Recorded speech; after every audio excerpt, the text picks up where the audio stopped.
सावन की महारानी मोती जहाँ पर भर रही पानी मोती वृंदावन धाम किशोरी डूबे चरणों में किशोरी डूबे चरणों में किशोरी डूबे चरणों में महारानी डूबे चरणों में मैं तो आ गई वृंदावन धाम किशोरी डूबे चरणों में मैं तो आ गई वृंदावन धाम महारानी डूबे चरणों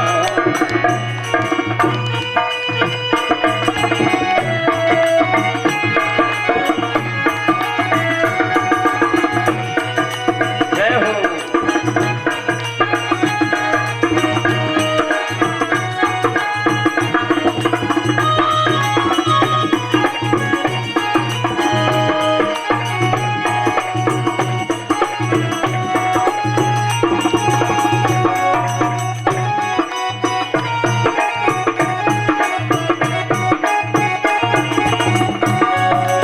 आ गई वृंदावन धाम किशोरी डूबे चरणों में मैं तो आ गई वृंदावन धाम किशोरी डूबे चरणों में बैठी वृंदावन की महारानी बैठी वृंदावन की महारानी बैठी वृंदावन की महारावन धाम किशोरी जी के चरणों में मैं तो आ गई वृंदावन धाम किशोरी जी के चरणों में मैं तो आ गई वृंदावन धाम। जो वृंदावन में गाया जाता है, आप और हम इस गीत के माध्यम से वृंदावन की महिमा का दर्शन करें, जहाँ मुक्ति भी सज्जनों और मुक्ति की कामना करती है और जहाँ के दर्शन से भक्ति नृत्य करती है।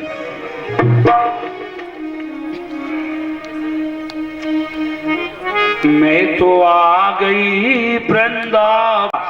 7वें दिन सत्संग स्थल भरा हुआ था। प्रवेश द्वार पर कुछ जगह थी, वहीं खाली जगह थी, वहां बैठे। अब सज्जनों जो जजमान थे कथा के, प्रवेश द्वार पर खड़े होकर के कहते, आने वालों से कहते आओ भैया बैठो, और जो जाने लगे तो उनसे कहते काय भैया चलेगा। दो बात है, इन्होंने पहली बार सत्संग में गए और दो बातों को सुना, कथा तो सुनी नहीं। जाने वालों से कहते, आने वालों से कहते आओ भैया बैठो, जाने वालों से कहते कि काय भैया चलेगा। तो इन्होंने पहली बार कथा श्रवण की, दो बातों को सुन के घर आए। पत्नी ने पूछा सुनी आए कथा?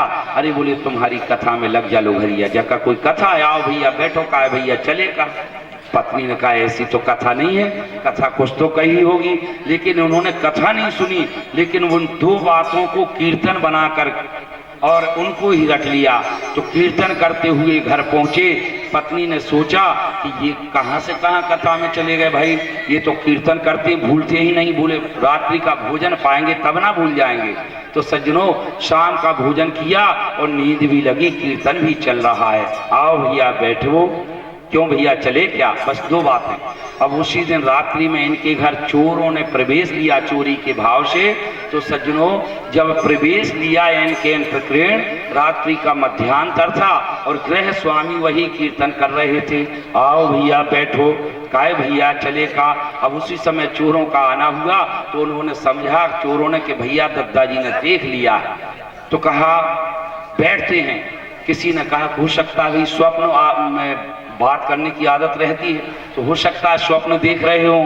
तो जब स्वप्न में भी उन्होंने कहा आओ भैया बैठो, तो लोगों को विश्वास हो गया कि इन्होंने देख लिया है, जाने लगे। तो दूसरी पंक्ति को दोहराया, क्यों भैया चले क्या? अब उन चारों ने सोच लिया कि दद्दाजी जाग रहे हैं और हमें पहचान भी लिया है, इसलिए कहीं रिपोर्ट ना कर दें। चल के जहलवाड़ा से जो चोरी करके आए हैं अतरोलिया जी के यहाँ से, और अब वो सारी जो चोरी का धन है अब इनको दें रिश्वत में और प्रार्थना करने की रिपोर्ट नहीं करेंगे। जाके दद्दाजी के सिरहाने जाके कहा दद्दाजी हम 100 बार कान पकड़ते हैं, संकल्प लेते हैं, आज के बाद हम चोरी नहीं करेंगे। वो तो चले गए धन दे करके। अब सवेरा हुआ, पत्नी को बताया इन्होंने, कहा है भाग्यवान क्या कहें, इतनी बार कथा का जीवन में सौभाग्य तुमने दिलाना चाहा, 50 बार 100 बार कथा हुई गांव में, आप कहती थी लेकिन हम नहीं गए। आज तुम्हारे कहने से कथा श्रवण करने गए तो धन्य है कथा का प्रभाव, अपने धन की तो रक्षा हुई और टहलवाड़ा से भी धन अपने यहाँ आ गया। बोलिए वृंदावन बिहारी लाल की जय। अब तो जहाँ कथा होगी वहाँ रोज जाएंगे। तो ये क्या है, ये दृष्टांत निष्ठात्मक प्रेम का प्रतीक है। अरे निष्ठा की दर्शन प्रथम दिन भागवत महात्म्य दर्शन होता है। धुंधकारी जैसे प्रेत को भागवत जी गोकर्ण जी ने कथा रूपी अमृत पान कराया, तो सज्जनों गोकर्ण ने कथा श्रवण कराई तो वह धुंधकारी का प्रेत सर्व पापम विनिर्मुक्तम गोलोकम सा गच्छति, भगवान के गोलोक धाम को प्राप्त कर गया। ये क्या है सज्जनों, ये निष्ठा का अद्वितीय दर्शन है। कथा के श्रवण में भेद हो तो कथा के फल में भी भेद हो जाता है। बोलिए वृंदावन बिहारी लाल की। तो सज्जनों आए दिन असुरों का उत्पात बना रहता है। सुखदेव जी कहते हैं सभी नंद बाबा के नव नंद बाबा 9 भाई हैं। सभी ब्रजवासियों को, गोकुलवासियों को नंद बाबा ने एकत्रित किया है मंत्रणा के लिए। सबने विचार किया कि आए दिन कंस उपद्रव खड़ा करता है, इसलिए गोकुल का त्याग करना होगा, क्योंकि हमारे प्राणधन कृष्ण और बलभद्र की रक्षा के निमित्त हम सर्वस्व का त्याग कर देंगे, पर हम इनके प्रति किसी भी प्रकार का अहित नहीं होने देंगे। ये भगवान के प्रति सर्वात्म समर्पण का भाव है सज्जनों। तो आज सबने मंत्रणा की, सभी लोग बैठे हैं नंद बाबा के निकेत में, रात्रि का समय है, विचार मंथन हो रहा है कि कौन सा सुरक्षित स्थान है जहां हमारे प्राण धनों की रक्षा हो सके। तो सबने अंत तो गत्वा ये निर्णय लिया। सुखदेव जी कहते हैं कि वनम वृंदावनम नाम पसभ्यम नव काननम, सबने ये निर्णय लिया कि यहाँ गोकुल से ही समीप एक बड़ा सुंदर वृंदा का वन है। ध्यान दीजिए, वृंदावन किसे कहती, वृंदावन का दर्शन करें। वृंदावन कहते किसे हैं, जहां वृंदा का माताओं वन हो। और वृंदा किसे कहते हैं, तुलसी मैया का ही एक नाम वृंदा है माताओं, तुलसी को ही वृंदा कहा गया है।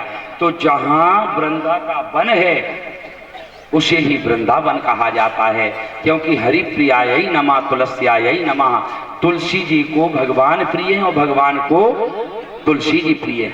तो सबने निर्णय लिया कि वृंदावन सबसे सुरक्षित भूमि है। बोलिए वृंदावन बिहारी लाल की जय हो।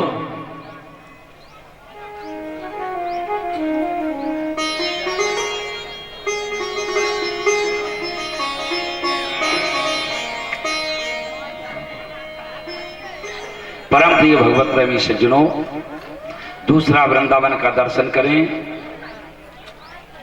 सुखदेव जी महाराज कहते हैं,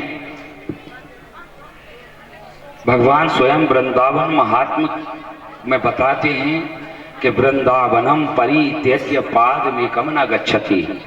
भगवान कृष्ण अपने मुखार बिंद से और वृंदावन की महिमा का दिग्दर्शन कराते हुए कहते हैं कि परिस्थिति कैसी भी परिवर्तन मेरे जीवन में आए, पर चाहे सुख हो चाहे दुख हो, किसी भी परिस्थिति में मैं वृंदावन का त्याग करके एक पग चलकर अन्यत्र नहीं जाता।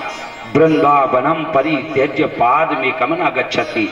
और आगे कहते हैं यत्र गोवर्धनो नास्ति।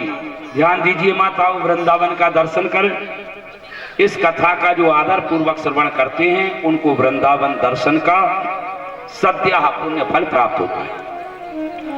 यत्र वृंदावनम नास्ति ना यत्र यमुना नदी, यत्र गोवर्धनो नास्ति तत्र नामे मनाह सुखम।